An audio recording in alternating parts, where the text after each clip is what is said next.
Les stratégies sont toujours une théorie de l'investissement. J'investis du 1000 pour récupérer du temps.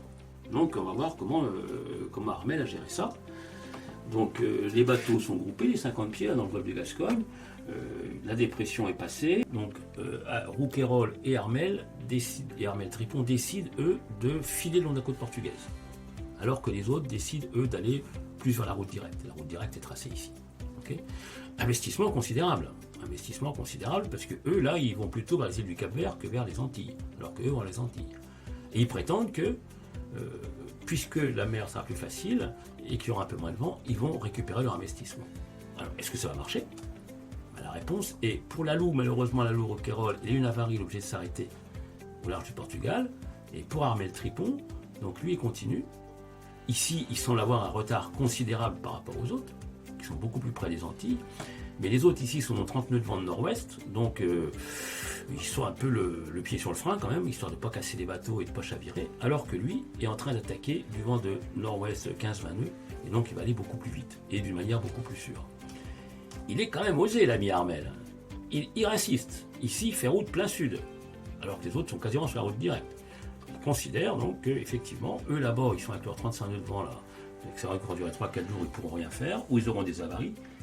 Pour le moment, le pari n'est pas complètement gagnant.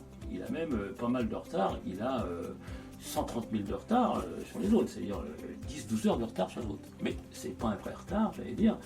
C'est un placement au sens, j'allais dire presque au sens bancaire. Presque au sens bancaire. Et donc, il va finalement arriver dans l'Alizé là. Ouf, les autres ont pas mal d'avaries. Ils payent leur audace. Il y en a un qui retourne vers les Açores, un autre qui fait un bord carré là parce qu'il doit être en train de réparer. Et donc il paye le prix de leur audace, ici il n'a pas allé très vite. Et pendant ce temps-là, Armel file sous l'Alizé, donc maintenant il a course gagnée quasiment. Là il croise devant et il croise de beaucoup.